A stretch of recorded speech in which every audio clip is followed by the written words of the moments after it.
Hello, my name is Claire Michkowski, and I am a member of the Dole Institute Student Advisory Board.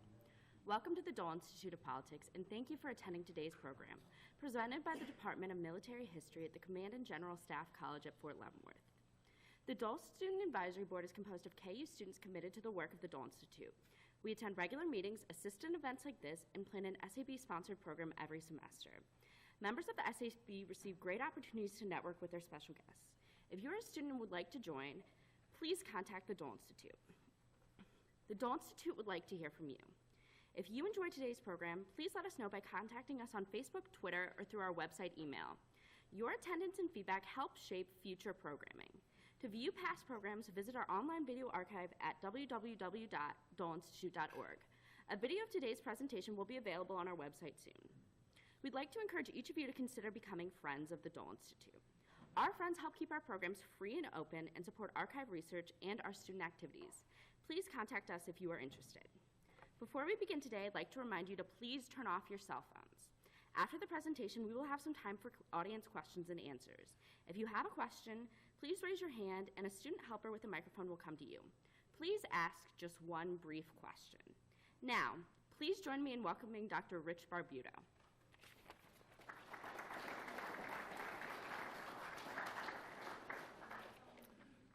Ladies and gentlemen, welcome to the last of our 10 presentations in the Military Innovations Lecture Series conducted by the Department of Military History of the Command and General Staff College at Fort Leavenworth.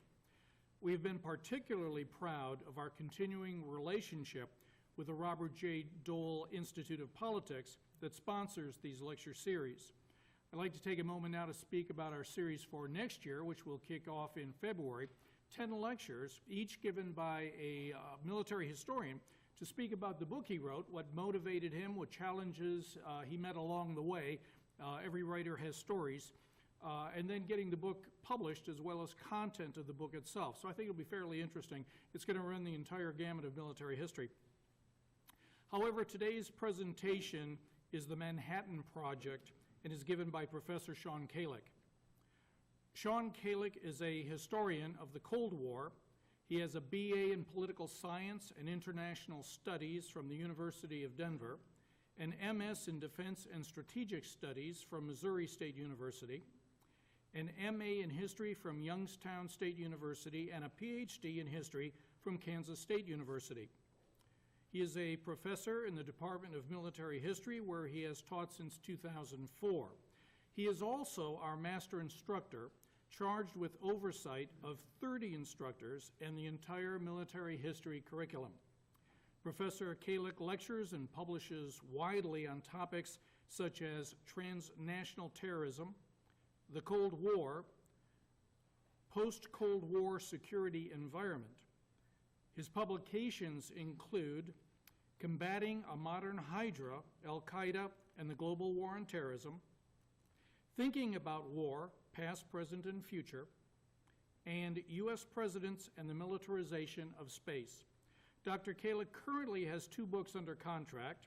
The first is entitled Spies, the Russian and U.S. Espionage Game from the Cold War to the 21st Century.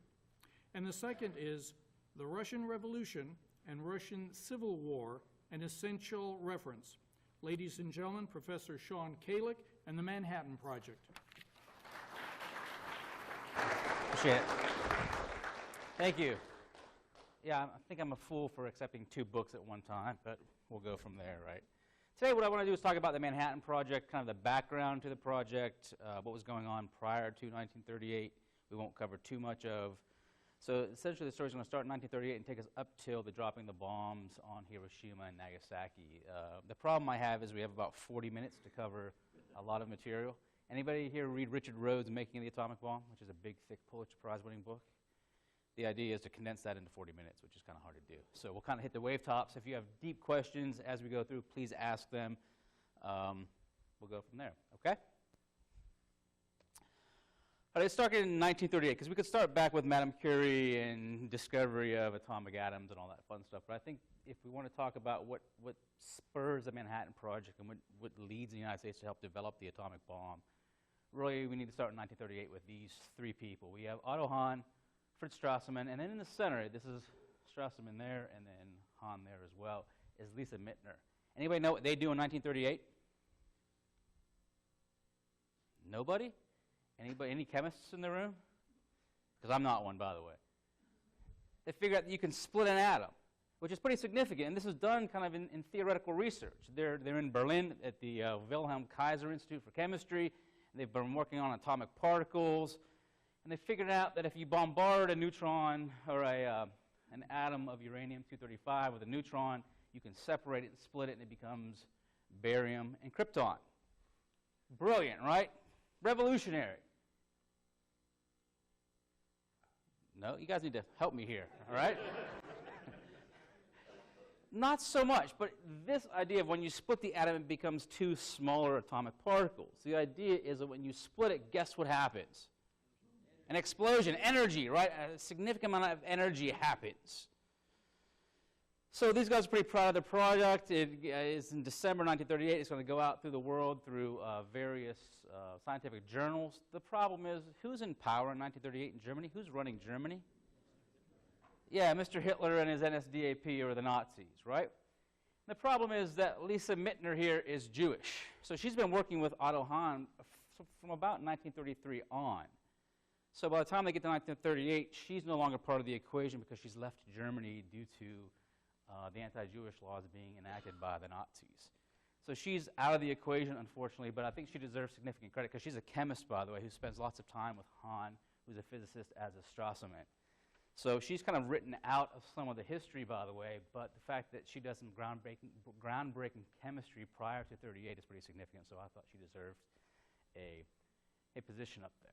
Okay, so you have these two gentlemen who's going to come up with this fantastic idea, and this explosion right here, this idea that you have a source of energy that can be tapped is going to be the consternation of lots of physicists, chemists, and theoretical scientists from 38 on, because the idea is if Hitler is in power, do we really want Germany to have this cutting-edge research?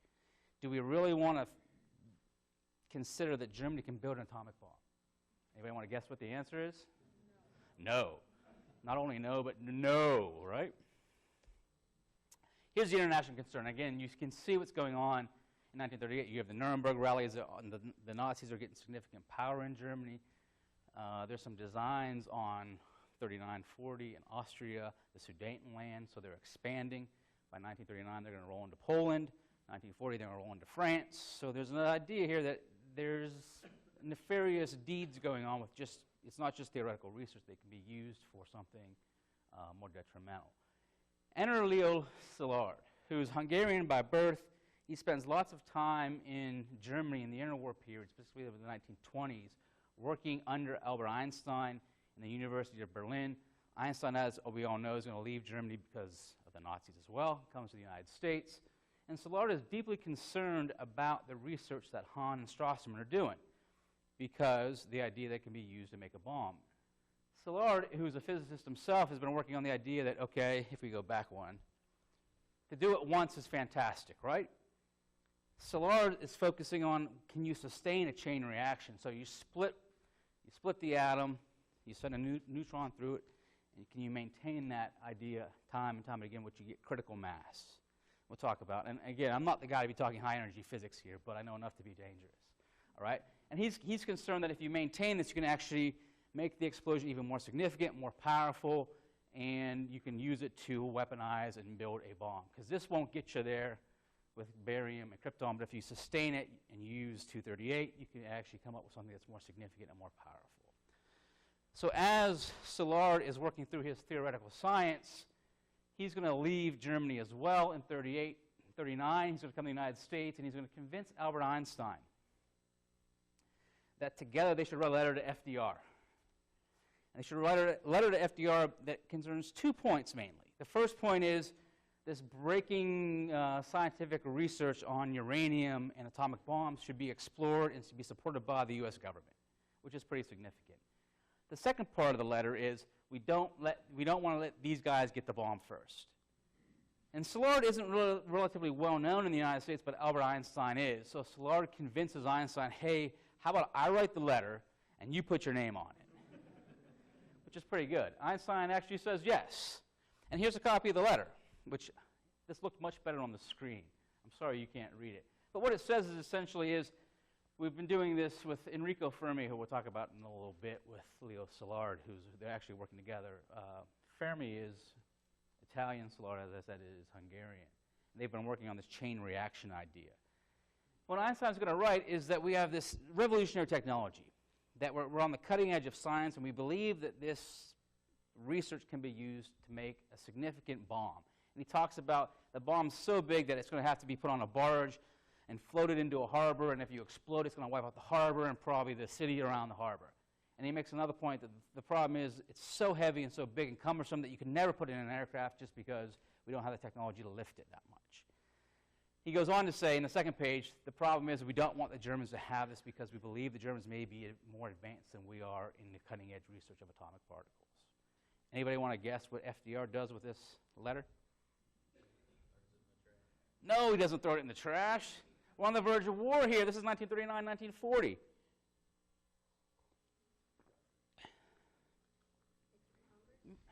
No, you don't want to go to Congress. They'll debate it for 4 years, right? And the war will be over by then, right? You're going to approve it. And you're going to say, okay, I agree with it. After all, this is Albert Einstein, right? You can't say no to Albert Einstein. You guys are a tough crowd. So what he does is he's going to say, okay, let's support uranium research to see if we can sustain a chain reaction. Say if we can build this chain reaction beyond just a simple splitting of the atom, where you maintain that time after time so you can sustain what they call critical mass. Because at a certain point, if you sustain it, critical mass, it'll all blow up, and you have a nice big atomic bomb. Okay? Here's what Szilard's working on, which is, again, what you see in the first one is the split. Set a neutron out of there, split another one, neutron out of there, split another one, neutron out of there, split another one, and you're getting exponentially more power out of it. That's the extent of my high quantum physics right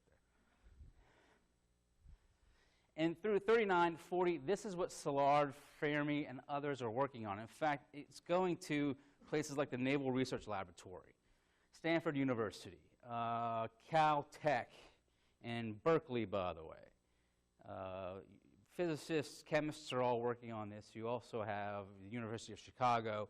You have Princeton involved. So really it's being done in the university labs throughout the United States. And again, it's being supported by the U.S. government.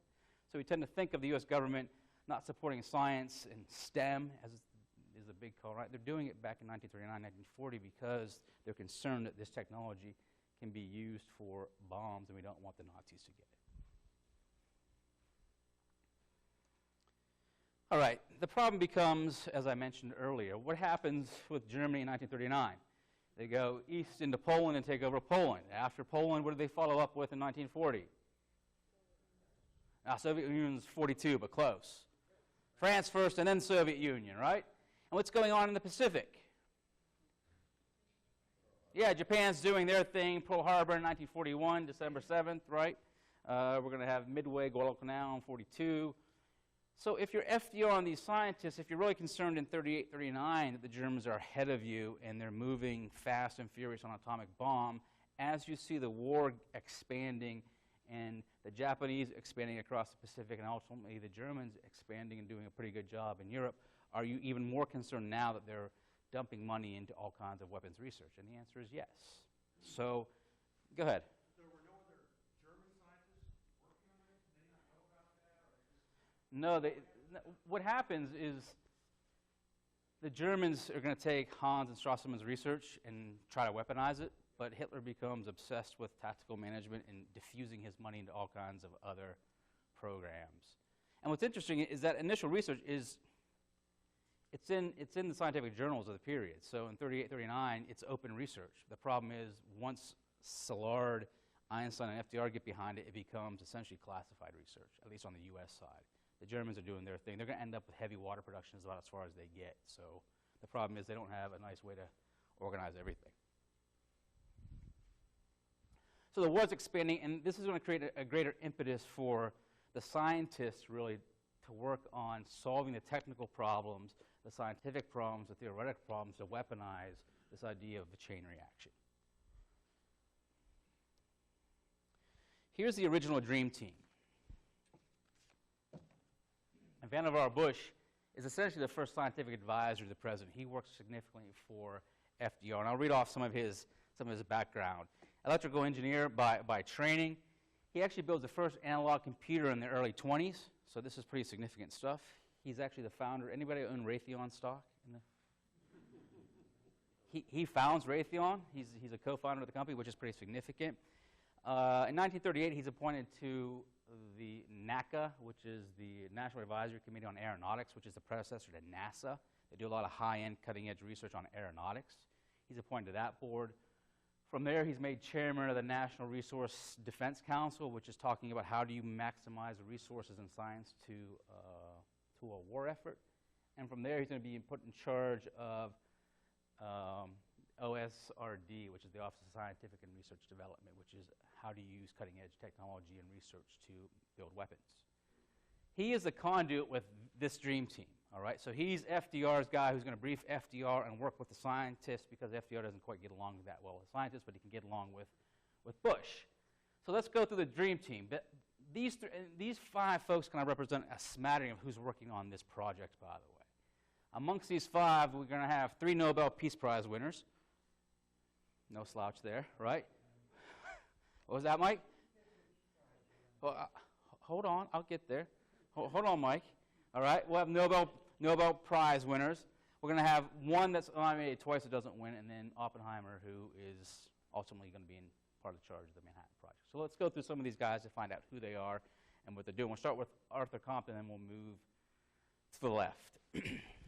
Arthur Compton wins the Nobel Prize in Physics in 1927 for working on the scattering of X-rays. And again, we don't want to get too deep into the idea, but it's about atomic particles and how they behave after they've been radiated.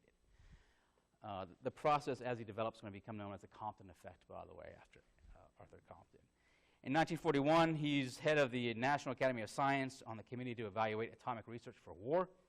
He's going to work with Fermi and Szilard, who are going to work on sustaining the chain reaction and producing that at the University of Chicago, the first chain reaction. And he's ultimately going to oversee the Hanford production facility of plutonium. And again, the first guy, he has his own Nobel Prize, and fantastic guy. Fermi is the next. He's Italian by birth. He's going to win the Nobel Prize in Physics in 1938. He's an expert on neutrons. He's going to leave Rome right after he wins the Nobel Prize in 1938, because Mussolini and the fascists are kind of doing their thing, much like the Nazis and Hitler are doing their thing, and he's concerned. So he wins the prize. He figures might as well leave while the going's good. He's going to come to the United States to benefit, and he's going to sync up with these characters, because he's ultimately working with Szilard prior to winning the Nobel Prize in Physics as well.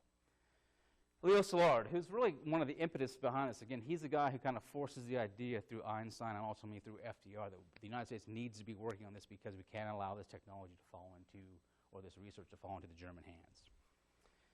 He's going to win actually he's not going to win. He's the guy who's nominated twice in 47 and 49, first in chemistry and then ultimately in physics for his work on chain reactions and ultimately his work with Compton and Szilard. So he's kind of the slouch of the group who's nominated but never wins, and he's nominated after, by the way. But he's going to be significant in the fact that he is one of the impetus behind this. He is a guy who's done the cutting-edge research on how do you sustain the chain reaction to get that critical mass to create the atomic bomb.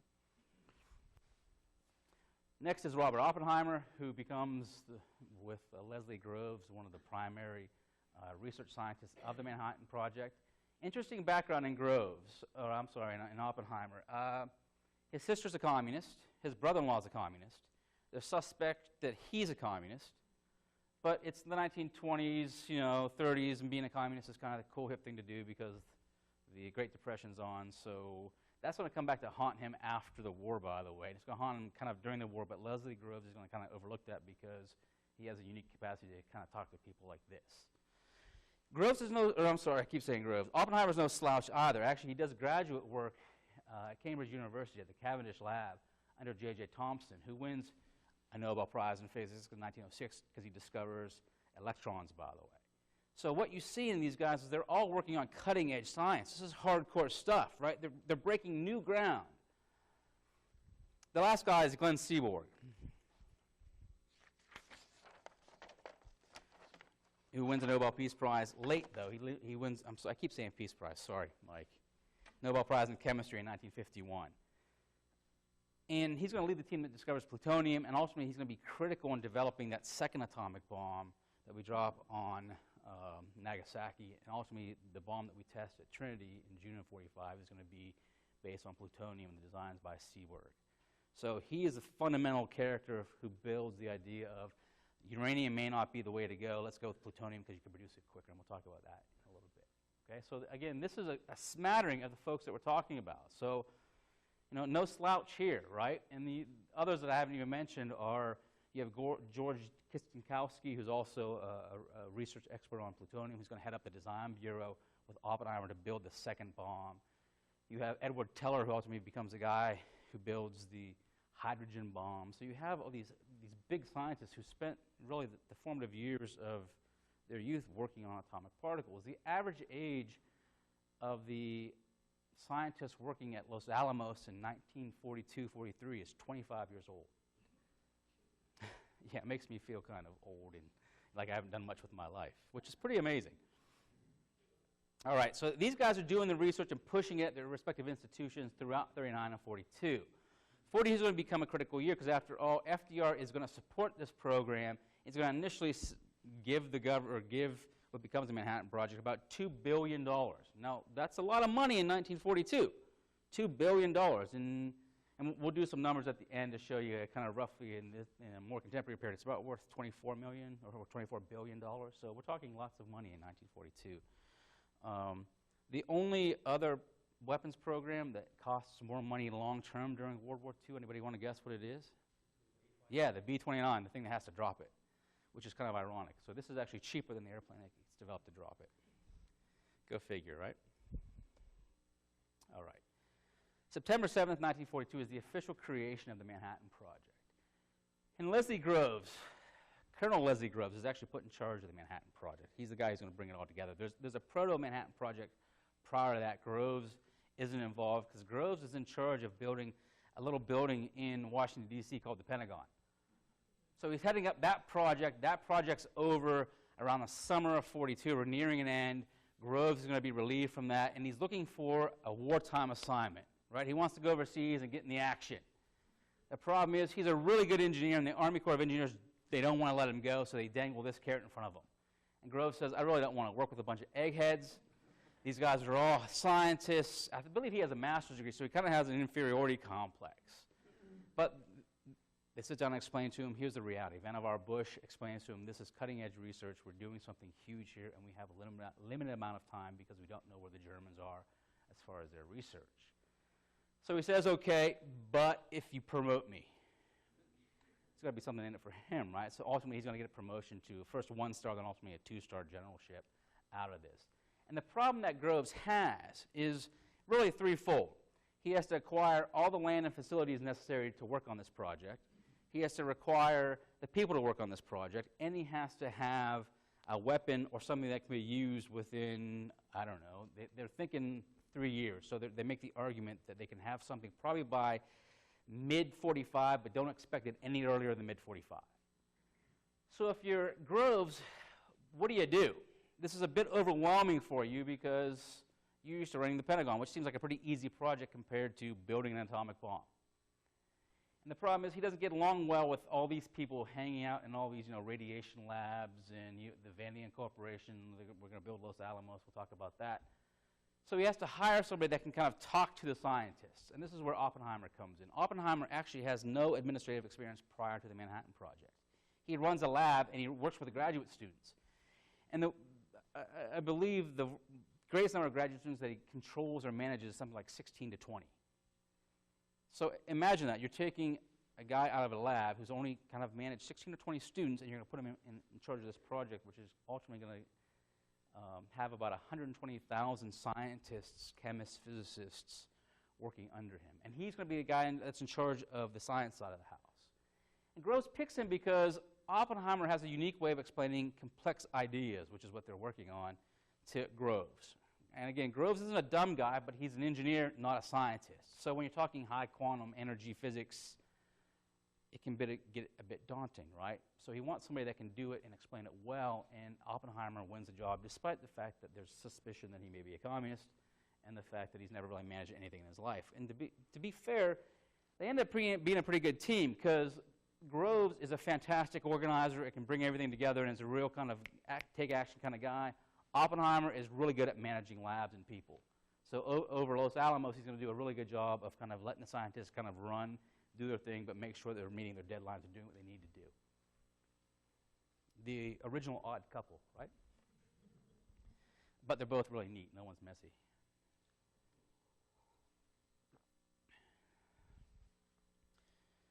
Here, the first thing that Groves has to do is go out and acquire facilities. So Los Alamos, Hanford, which is in Washington, and ultimately Oak Ridge, which is in Tennessee. These are the three main ones. And you can see the money that's being allocated to these facilities. Los Alamos is where you're going to actually do the majority of weaponization and engineering of how do you take uranium, how do you take plutonium and make it into something that's a weapon. Hanford is where we're going to refine plutonium, and Oak Ridge is where we're going to do a lot of the uranium development and enrichment for the program. Now, let's start with Oak Ridge. What's going on in Tennessee in the 1930s? And why does it cost so much money to build Oak Ridge? Yeah, what's Tennessee Valley Authority all about? Electricity. And guess what you need to make uranium? Lots and lots and lots and lots of electricity. So you can put all the systems in that you need, but the problem is you're going to have to develop the infrastructure necessary to expand that process. So in many ways, that's why Oak Ridge is so expensive, because you have to build a large number of facilities to enrich the uranium and provide power to it. Los Alamos, you're doing research, so it's not so much infrastructure intensive. And Hanford, there's some facilities there, but it doesn't, making plutonium doesn't consume as much energy as making uranium. Okay. Hanford's out in Washington State, kind of on the eastern side of the state, kind of lower on the Oregon border. Okay. And you can see that some money being outlaid. So again, we tend to think about money of the Manhattan Project going into kind of the bomb, the planes, the scientists. You don't think about developing infrastructure, because at each one of these facilities, and as we go back to the map, there are going to be facilities all in the United States. You have to build facilities for people, right? So if you have a whole bunch of 25-year-old scientists hanging out with their wives and families, they better have some things to do. So it's not just building facilities in labs. You actually have to build homes, movie theaters, bowling alleys, things like that. Here's a graph that I found on the people being employed. This is contractors' employment. So this doesn't count all the scientists, which actually become government employees. This is just straight-up contractors to help build the facilities. So you can see total employment is going to reach about 130,000, just shy of 130,000. The official number is about 138,000. Total employment across the whole Manhattan Project is going to be about 500,000 people when all is said and done. And that's from 42 to about 46, which is significant. And this, what I like about this graph is it actually breaks it down about construction and design, operations research, more construction, right, operations. So it kind of breaks it down on the construction side, not the science side, because we tend to focus on the science side and not building everything. So this is just people building stuff for the scientists and all the folks doing their hard-edge research. Here's the structure. Every government program has to have a box and wire diagram, right? And you can see it's not simplified at all. And this is the Manhattan Project, based upon the fact that the Army Corps of Engineers Manhattan Division, which is where the process was originally resided, they wanted to give it a code name, so they didn't know what they were doing, so they just named it after the region, which is the Manhattan Army Corps of Engineers region, and their big building in downtown Manhattan. So everyone thinks, oh, it just has something to do with New York, but the reality is it ends up looking like this, and it's all across the country. And they keep that name throughout because it just kind of works. In fact, at the end, this up here is the little button they give everybody that works on the project at the end, which is pretty significant. A nice streamlined organization, right? And I think this goes a long way to appreciate what Groves and Oppenheimer have to do. You have Groves up here. He has a smattering of assistants. You have PR people. But the program is ultimately a top secret program, too. So how do you manage all these facilities across the country, all these scientists, all these family members, and do it in a way that you can keep this cutting-edge research secret so that your enemies don't get them? And we'll come to that at the very end, by the way, because we did a pretty good job, we thought, but ultimately there were some spies in there as well. But I think you can get an appreciation for what Groves has to manage here and why he wants Oppenheimer, because as you get into facilities management with all these scientists, You need somebody that can work with the scientists and keep them on track, because you don't want them distracted with day-to-day operations of, like, why is the electricity out today? Or, why is the water at Los Alamos so rusty all the time? Because the pipes are corroded. You want them doing their high-energy research. You don't want them worrying about that. So you have a whole significant element of bureaucratic layering going on there that he has to manage. Here's the program. The first process is you need uranium-235. You have uranium-238. It's in the ground. The problem is you have to enrich it. But to enrich it, you have to be able to sustain a chain reaction, which is what this picture is, which actually happens in December 2nd, 1942. And this is the actual graph that they use to see that it's actually sustaining a chain reaction. And that's, you have Fermi here, you have Solar there, and that's their core group of characters at the University of Chicago. It's actually done in a lab that's under the old football stadium, which is pretty significant. It's no longer there. There's the monument now. I believe it's by the library right now, where the current library is. So they actually prove that you can sustain a chain reaction, and they build, this is called the pile, the famous Chicago pile. And they prove that you can sustain the chain reaction and that you can enrich uranium to get enough to build an atomic bomb. The problem is you're doing it one atom at a time. And we'll talk about at the end how much uranium you actually need for the first bomb, and it's something like you need, in fact, let me look it up. It's right here. You're going to need 140 pounds total. So if you're building it if you're enriching uranium one atom at a time, how long is it going to take you to build or to generate 140 pounds? Yeah, a little longer than a couple of days, maybe longer than you have, because again, you're still racing, right? You're still worried about what the Germans are doing, what the Japanese are doing. So they start thinking about, okay, we've solved a lot of the technical problems. We're starting to solve the enrichment problem. The chain reaction is not theory anymore. We can do this, but how can we generate it faster, quicker? And the problem is you can't, because it consumes so much energy, and they're going through gas diffusion and all kinds of other calutrons and things like that. You're also building the infrastructure, right? So what you're doing here is you're solving the scientific problem, the theoretical problems. Once you solve this theoretical problem, you're starting to build the infrastructure to research, sustain, and enrich uranium, or those atomic particles that you need to build the bomb. Ultimately, it's going to be plutonium-2. Once you have that second problem solved, then, and again, this is all happening simultaneously. You're also solving the engineering problem. How do you weaponize it? How do you build a bomb casing? How do you make sure it's going to go off when you need it to go off? How can you design it so that it can be dropped by a bomb or put on a barge or something like that? So again, this is happening all simultaneously. And this is the problems that they're facing in 42, 43. And the program is really only 3 months old. So it's kind of daunting that in 3 months you've solved big theoretical issues, but the problem becomes now you have the hard issues of weaponizing, figure out the engineering and the science behind it. Let's start with the problem and a solution. First problem is right here. This is one of the original designs they set up on for the first atomic bomb, which is going to be based off uranium. This is going to be the little boy. And the problem is it's going to be uranium-based. The idea is it's called a gun-type weapon. So you have a big thing of uranium here. In fact, it's going to be about, that target's going to be 85 pounds of uranium, which is pretty dense, by the way. So you have a big kind of conical sphere of uranium. You have a detonation charge here that's going to slam this into the uranium and split the atom, and once you sustain the chain reaction, boom, right? 18 kilotons, it goes flying off, all kinds of fun stuff. But what was the problem I said about uranium? How are you generating this? One atom at a time.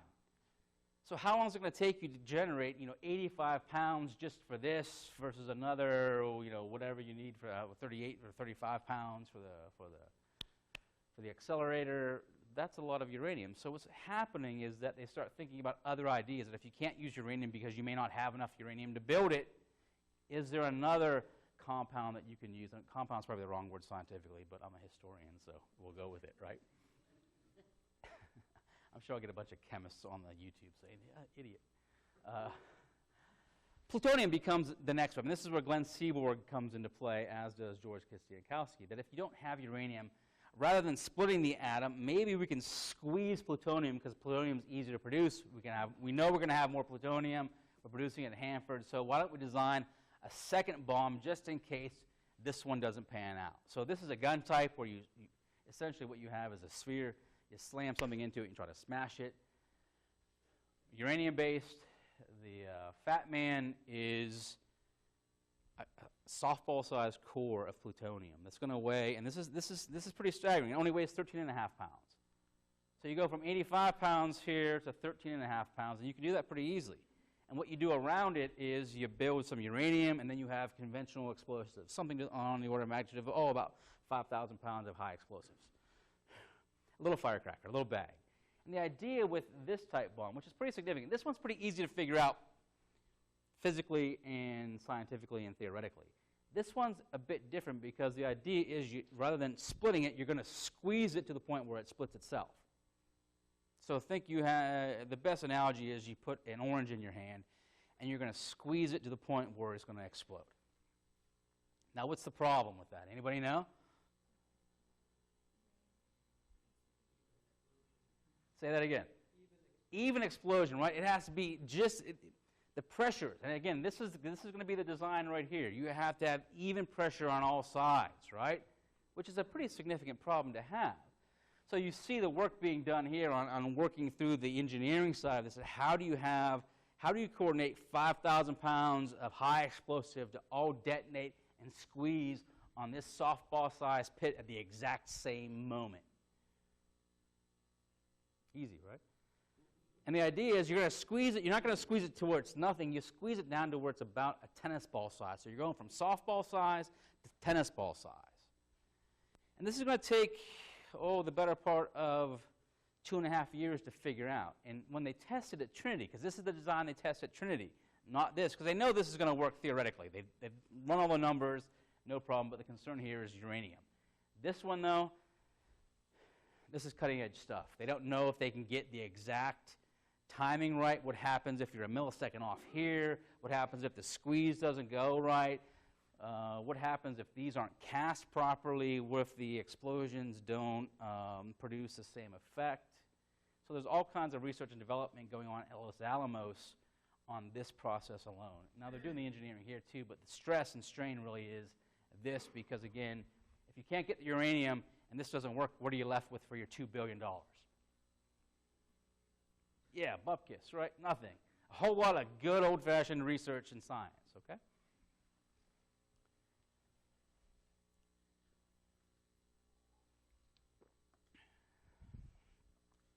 Now, the problem is we tend to think about all these scientists and engineers and chemists and physicists doing this work, but the reality is the war's going on. The war is still raging, so there's constant pressure by Groves, by Bush saying, hey, guys, I know you're working and you're doing good stuff, but the reality is things are still happening. Now, ultimately in Europe, May 45, what happens? VE Day, right? So the war's over, so we don't have to worry about the Germans getting the bomb anymore. That's great, but you still have this Manhattan Project that's going on, that's consuming lots of money, and they're doing cutting-edge research. So if the bomb is supposed to be originally designed to possibly used against the Germans are either worn out. The decision becomes, do you stop production, do you stop your research, or do you sustain it? Yeah, you sustain it. Right, why? Yeah, cost sunk, right. You've already sunk a lot of money into this, right? And the war's not over yet. In fact, if you think about what's happening at Iwo Jima and Okinawa, right, that as you move closer, as the United States moves closer to the Japanese home islands, it's becoming more significant. The Japanese are fighting with more stiff resistance. Casualty numbers are going up. Can you use this thing in the Pacific? The answer is absolutely yes, so why wouldn't we continue this process? Because we're getting pretty close. But again, this is the pressure that's on the scientists all the time. The fact that they're working on cutting-edge research, engineering, science, theory, but they're doing it in a pressure cooker where they have to produce something because you want to be able to use it during the war. Nothing like a deadline, right? How are we on time? July 16, 1945 is going to be the first test of a plutonium bomb. And this is the one where you're going to squeeze it, right? And the idea is they don't know if this is going to work. So they have the uranium bomb. That's done, ready to go. They're going to test one just to make sure everything goes right on the evening before, so actually July 15, 1945. As they're going through the test, they figure out that you have the softball-sized pit of plutonium. But the problem becomes, as they're doing their checks, is that the tamper around it, which is composed of that 5,000 pounds of explosives, when they were pouring it and casting it, got some air bubbles. And the concern is if you have air bubbles, Will it affect the detonation? Will it affect the time? Will it affect the focal point of that explosion? So the scientists on the eve before get out a hand drill and start meticulously drilling out the air bubbles and filling in with liquid explosives. Dedication to your job, right? And they're doing this in the field, by the way. So this isn't like back in the lab. I mean, they're doing this to make sure that you can have the test the next day. So they have the big long tower.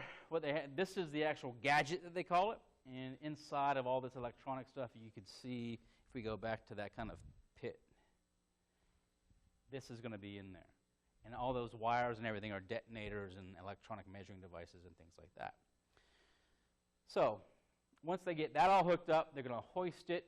And they're going to put a big cast around it, hoist it up to this 100-foot tower, and then they're going to detonate it. So July 16, 1945, we have successfully tested the first plutonium bomb. Fantastic. Truman is on his way to Potsdam and receives a message, right? And this is the famous where he ends up at Potsdam with the nuclear bomb in his pocket, right? And Stalin is less than impressed because Stalin already knows because there's spies there, right? But you can see the Trinity explosion here. This is, I think, a pretty significant overhead view, so you can see the blast wave and the detonation that it caused. These are 30 miles out, so you can see the rings of the Trinity's test site. This is the fallout from the radiation in Rankins. And then this makes me laugh because the government would never let you do this today, right? Because there's safety involved. You have Oppenheimer and Groves and a whole bunch of other folks at ground zero. Oh, isn't this cool? Now, I'm sure there's lots of radiation around there. And again, they're not wearing masks or anything, right? They're inspecting their work. This is pretty significant stuff, but the idea is it's highly radioactive because you can see, you know, Rankins, things like that. But again, it's the first time it's ever been done. So Geiger counters have been used in the labs, but you don't think about that stuff because you've succeeded now, right? You've built the bomb. First operational use, because we're quickly running out of time. Hiroshima, August 6, 1945, and some details about Hiroshima. Population's about 255,000. The bomb's going to detonate at about a height of about 1,000 feet. It's about 18 kilotons, so that's about 18,000. 18 kilotons, let's put it in the frame of the Cold War. The smallest weapon we tend to have in the Cold War is about 20 kilotons. Small warhead. So this is just smaller than that. And this is the uranium one, right? So we were able to actually produce enough uranium just in time to build one bomb, by the way. And this is it. So of that 255,000 in Hiroshima when it's dropped, initially the blast is going to kill about 66,000 initially, prompt. Another 69,000 are injured for a total of about 135,000 either dead and or injured. So you're looking at just roughly half the population of Hiroshima is going to be affected in some way with one bomb and one aircraft. Now, it is true that prior to the dropping of the atomic bomb on Hiroshima, the United States is firebombing Tokyo. And they were killing lots of people, 350,000 total in the firebombings of Tokyo, but that's going to take time. It's multiple missions, multiple days, multiple months, things like that. This is one aircraft, one bomb, and you've killed half a city, or injured casualties, half a city. And you can see Hiroshima before, Hiroshima after. The white stuff is stuff that's been completely kind of denuded and wiped out. So you can see kind of ground zero, which is right around here, by the way, and the way it radiates out. So there's not much left of downtown Hiroshima, which is significant. The Japanese don't surrender after the first bomb, despite the fact that there are negotiations going on with the Soviets, and there's internal fighting going on within the Japanese government on what to do, whether you should surrender or not. The second operational use is Nagasaki, dropped by boxcar, and it's going to be that plutonium bomb that we talked about, right? The one they tested at Trinity. It's almost identical what they tested at Trinity. The difference is they've now put a different casing on it because it's not for test purposes, it's for operational use. And this one has a bit of a different effect, and some of it is the geography around Nagasaki. Nagasaki has 195,000 people. The initial people in Nagasaki killed by the second bomb are 39,000, with another 25,000 injured. The bomb by itself is about 21 kilotons, so it's about 3 kilotons more than the uranium bomb. And the number of people, the number of casualties is about 64,000. So combined, Hiroshima and Nagasaki we're looking at about 200 and some thousand total casualties. And again, if you want to compare it to the Tokyo firebombing, a lot of people say, well, they killed more in firebombing. Yes, but again, that's lots of aircraft, lots of days, lots of time. This is 2 aircraft, 2 bombs, and you've killed 2/3 of that in just a matter of days. After Nagasaki, essentially in the Soviet invasion, which is going to happen, the Japanese will surrender. Questions on the bomb, because we'll come back to costs, and then we'll kind of open up to questions, because I have about an hour, right? Questions on the bomb so far? All right, let's look at costs. Oh, I'm sorry, go ahead. Did the researchers suffer any radiation medical problems? Yes. Throughout the whole process, there are folks that are coming down with mysterious illnesses, and they're doing research on, like, the pit for plutonium. At one point, at Los Alamos, it starts to go critical, and a guy's trying to research, and he tries to reach in and pull the pit out, which isn't a good move when it's going critical. So he gets radiated and is going to end up dying of radiation poisoning. So along the way, there are folks, they're hyperly cautious, but yet there are times when you're winging the science, and they find out about radiation sickness and things like that firsthand. So yeah. Sure. Which one? Yeah, this is before, this is after.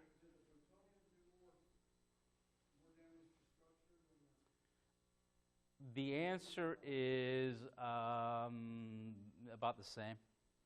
Are you talking like blast wave and heat and things like that? Part of it's geography, the fact that there are mountains and things around Hiroshima, so we would keep everything in. Nagasaki, it's a little more wide open, so the blast wave can go out and won't. What's interesting, if you ever watched atomic bomb test, you can, like, there's been some stuff that have been declassified recently. You can see the blast wave go out. So if you have mountains surrounding you, it's going to go out, hit those mountains, and actually come back. If it's flat, it's just going to go out until it kind of dissipates and goes away. So geography plays a huge part. So if you're kind of in a bowl, it's going to have an impact, whereas in Nagasaki it's a little flatter, so therefore it's going to kind of stay, just go out. What we find out at the end of both Hiroshima and Nagasaki is that one of the best substances for atomic blast is really concrete and steel. Pretty blast resistance, by the way, unless you're kind of right in ground zero. The other thing they find out is about 3 feet of dirt's pretty good too for at least absorbing radiation. But the problem is if you're within the ground zero, right, 1,000 meters or so, you're going to get incinerated, because ultimately you're talking heat that's approximately the same as the surface of the sun for an instant. So things become instantly vaporized and stuff like that. So it's a pretty horrific weapon. Lots of good medical research actually is going to be developed as a result of the victims of both Hiroshima and Nagasaki. In fact, the Japanese government does a fantastic job of tracking victims, survivors, and their family throughout on the impact of this. So the world has gotten fantastic research, unfortunately, after these horrific events. The cost. And this is from the Department of Energy, and what they've done is they've kind of brought everything together from 42 to 46, because the Manhattan Project actually is going to stay online until 46. Then it's going to essentially transition to the Atomic Energy Commission, who's going to then manage and build and work on U.S. atomic weapons throughout the duration of the Cold War.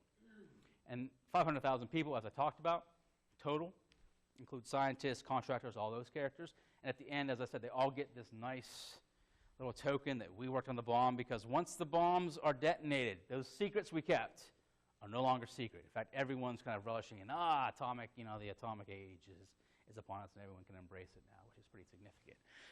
Total cost in 2014 dollars is $28 billion, which is pretty significant.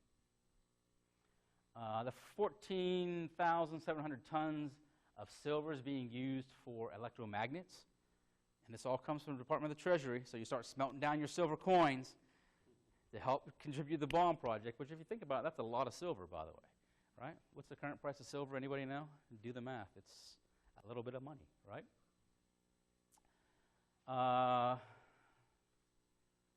These numbers down here are ultimately designed to demonstrate, okay, the bomb in 45, what we do in 46, maintain it, and then in 2014, the cost to maintain U.S. ICBMs, which are missiles, submarine-launched ballistic missiles, and then bombers in the Triad. And this is ultimately the number of warheads produced during the Cold War. So there's an idea that once you let this nuclear genie out of the bottle, there is a moment with Bernard Baruch in the United States where we try to kind of send it through the UN that, hey, why don't we open this up to the world, ban nuclear weapons because they are a bit different than normal bombs in many ways. The Soviets think it's a ploy, though, because they're working on their own bomb. And part of the idea of the Baruch plan is if you're working on it, you have to give it up. And the Soviets think, well, we're working on it, but the United States already has it, so this is some kind of trick, so we're going to say no, which is pretty uniquely Soviet for that part.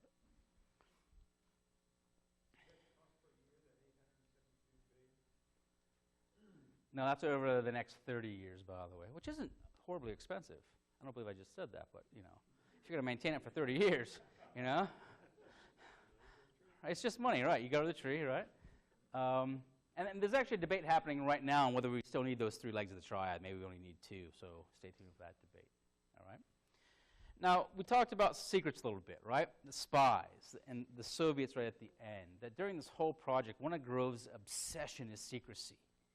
That you have to keep this stuff secret because it really is cutting-edge research and we don't want to give it to our enemies.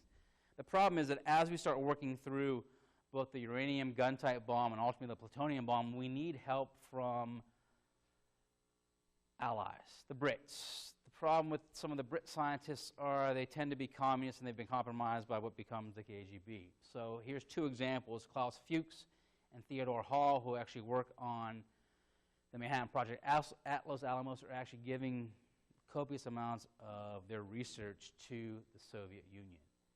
And I picked these 2 out specifically because there's Green Glasses, a whole bunch of other folks that are identified as working with the KGB as well. But these 2 provide a lot of engineering and R&D to the Soviets. So the fact that when the Soviets detonated their first bomb in '49, which is years before we think they can ever do it because we know how long it took us and we knew the resources it takes to do it, that we extrapolate out that the Soviets can't do it possibly before at least 1952.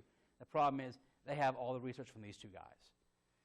So they don't have to go on the same dead-end path. They don't have to do discovery learning. They can actually read their notes and say, oh, okay, you don't do that because that's a dead end, so let's just go this way because Fuchs and Hall has given us this significant amount of research. So in reality, these 2 spies do a significant amount of damage to the U.S. program because they give it to the Soviets, and the Soviets are able to develop a bomb much quicker than we thought they'd be able to because they have the cliff notes on how to go about it the right way. Questions or comments? Sir? Did we have bomb 3 and 4 if the Japanese did not surrender after the... Yeah, the famous phrase is, as they're ready, you can use them. So the idea is you're building them, but again, it's kind of an odd structure in the fact that you have to build them on, you're building you're building cases in one place, you're building pits in one place, the arming mechanisms in another place, and then you bring them all together, you assemble them. Yes, there are bombs 3 and 4, but it's going to take a while to get them together and assembled. But you're going to run out pretty quick. How far did the Germans get in building a bomb? The Germans get as far as developing heavy water, which there's a commander raid in Norway where they're doing heavy water research and they're doing their atomic research. And the commander raid with British Jegbird teams, they actually sink the barge with all the heavy water and research on it. So it's at the bottom of a fjord somewhere in Norway. The Japanese are pretty close too, by the way. They're doing some research, and they get some research to the point of they're starting to do designs on how do you build the pit and the core. So the Allies or the Axis are working on it as well. But they're nowhere near as far along because they don't have the resources to do it. Because it takes a huge amount of time, effort, and money to do it. Sir?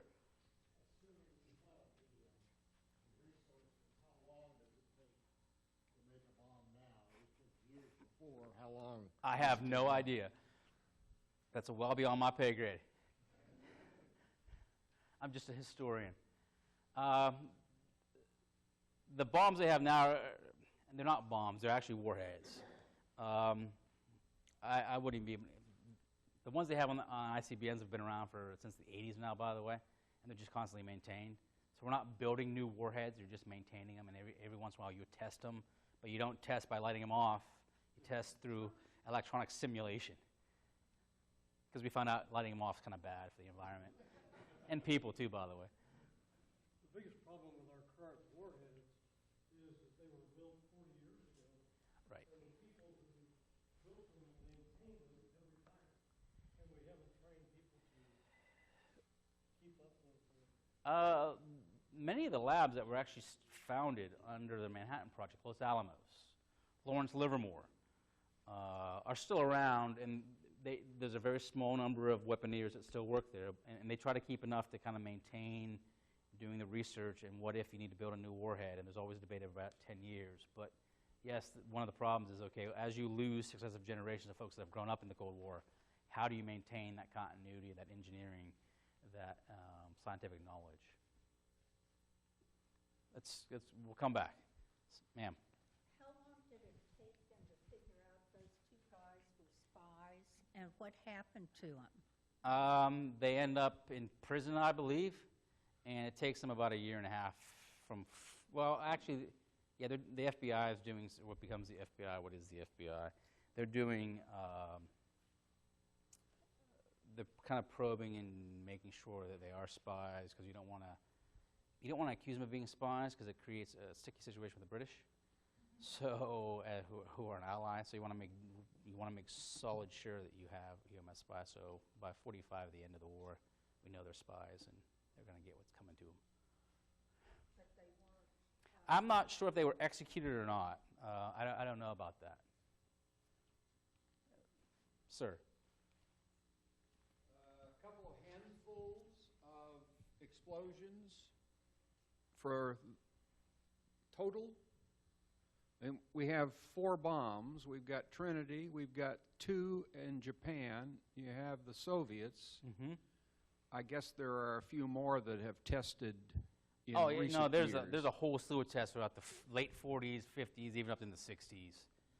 Well, recently, too, the Chinese and the North Koreans still kind of do some tests every once in a while, too, by the way. In fact, up to the 80s, the French were still testing, too. Have there ever been any nuclear weapons used in warfare, or is it Besides Hiroshima and Nagasaki? No. No, which is probably a good thing, right? What was the percentage of the military and those tests done in Nevada that got radiation sickness and cancer? They were predominantly military, as a matter of fact. In fact, throughout a lot of those tests, part of it is let's test the design of the weapon as we miniaturize them with hydrogen, right? Hydrogen bombs. And part of it is let's make sure humans can withstand this. So you do lots of exercises with, okay, guys, we're going to put you in that. We're not going to put you in the immediate blast range because you know what that's going to do to you. That's going to vaporize you. We're going to put you far enough in a slit trench. You're going to put goggles on, so we're going to detonate it. Wait for the blast wave to go over top, then you're going to feel it come back, and then go over top again, and then at that point, charge the mushroom cloud. And a lot of it is morale, too. You want to make sure the soldiers are getting comfortable with the nuclear battlefield.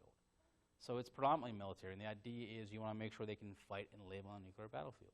I know a friend of mine out in Arizona, he was in the Canadian Army, and he took that whole company and just said, hey, we're taking you in, put them in together, and again with that. And right now, there's only 3 of that whole company. Right. Sure. You can go to YouTube and type in, U.S. Army nuclear tests. And there's one kind of comical video that the Army's testing air mobile tactics, too, so helicopters, how to move units here and there. And they're going to do it in conjunction with an atomic test. And it's a propaganda piece for the soldiers. So it has 2 soldiers kind of sitting there waiting for the test, the day before, and they're talking to one another. And then the camera pans over, and the chaplain says, "Oh, don't worry, boys. This is fine. The Army wouldn't let you do something that was bad for you." You're like, all right, interesting. And it was the fact that it's the chaplain is even better. Ma'am, you had a question, right? How exactly were the 2 traitors able to get their information across to the Soviets? There's any number of ways. Typically, they did what they were called dead drops. So they would just smuggle stuff out and then leave it somewhere for the Soviet handlers to pick it up and take it back to the Soviet Union, is the easiest way to do it. And the Soviets are kind of crafty that way. They do things like if you infiltrate and if you need special metallurgy, right? So they'll give anybody like white bucks or like brown bucks, right, with the crepe sole, that if you need some metallurgy and you can't get that stuff out because it's hard to do, what you do is you wear a soft-soled shoe and you walk around the lab, pick up particles, and then you kind of send those back to the Soviet Union. They have particles to test from, which is pretty unique. The Soviets were always very good at, that's the whole spy book that I'm working on now, that they're always very good at getting the technical detail they need so they don't have to run into the hurdles that we just kind of plow through because we have time and money to do it. Good question. Yes? How old were those spies? They seem like the pictures. The average age is 25, and I think Theodore Hall was something like 22. And Fuchs is a little older. So, I mean, they're young people. A lot of them are graduate students, so they've suspended out of their master's work or their PhD work to go work at Los Alamos. And they're just committed communists, they believe, so. About how many nukes do you think we would have had when the Korean War started in 1950? Oh, I don't know. Mike, do you know what we have in the stockpile? It's significant. It's in 49.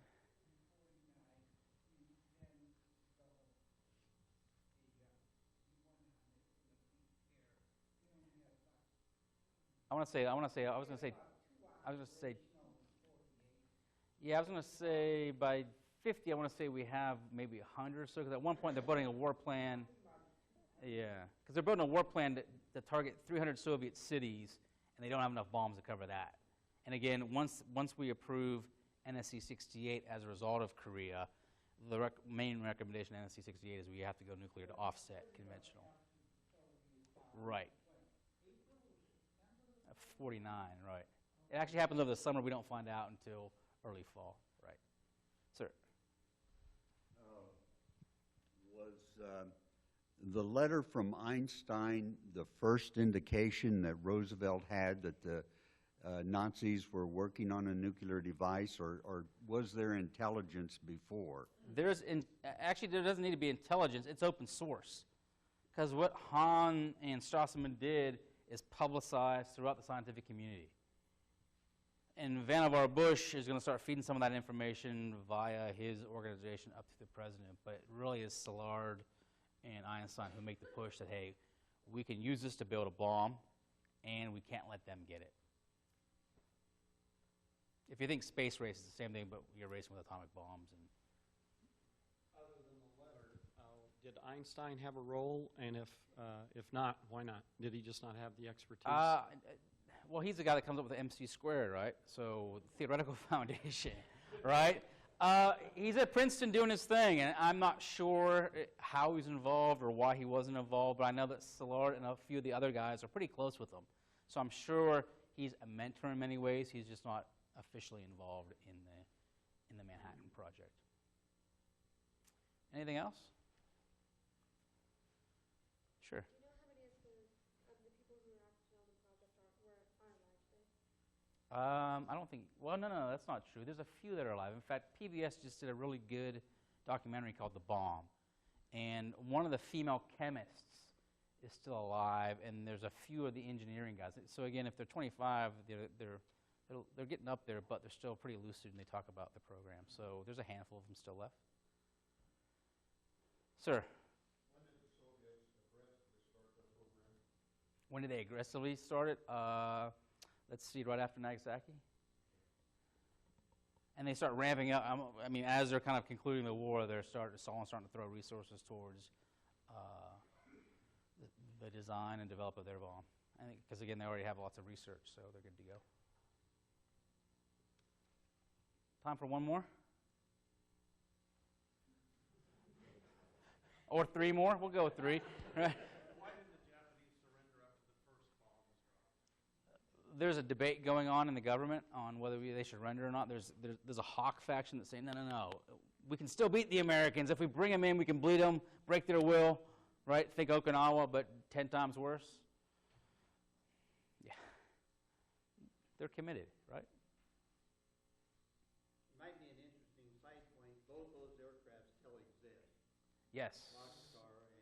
Boxcars at Wright-Patterson, and then Enola Gay, of course, is at the right. And actually, I have a piece of Enola Gay in my office, by the way, which a friend of mine worked on the restoration, and it was a control surface that he was allowed to take.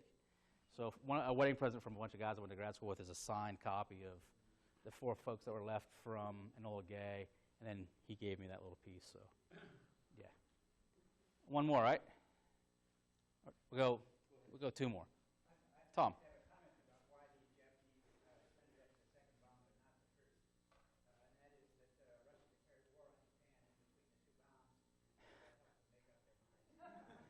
Yeah, and they gobble up lots of territory too, like the Carroll Islands, right? Well, I'm getting. These are 2 colleagues, by the way, so I'm getting ambushed right now.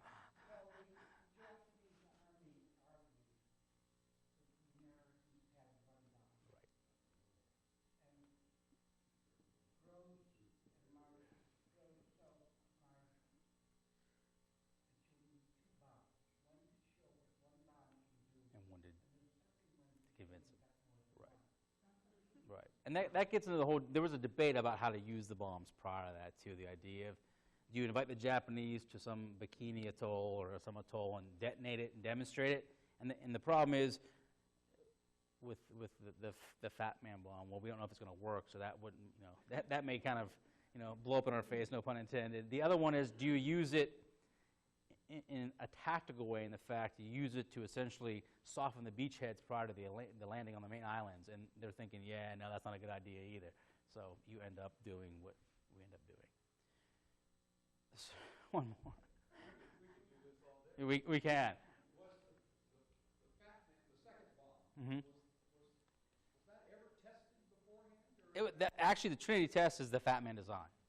That's why, and the plutonium bomb, the one where you're going to squeeze it together, is they don't know that's going to work because of all the physics involved. So that's why they test that at Trinity, because they're pretty sure that with the gun type bomb, the little boy, they can actually do that no problem. It's the explosions at the same time, the same energy, the same squeeze. So that's why they test Trinity, because once they know that works and it works once, that's the hard problem to solve. The other one's relatively easy. Well, thank you for having me. I appreciate it.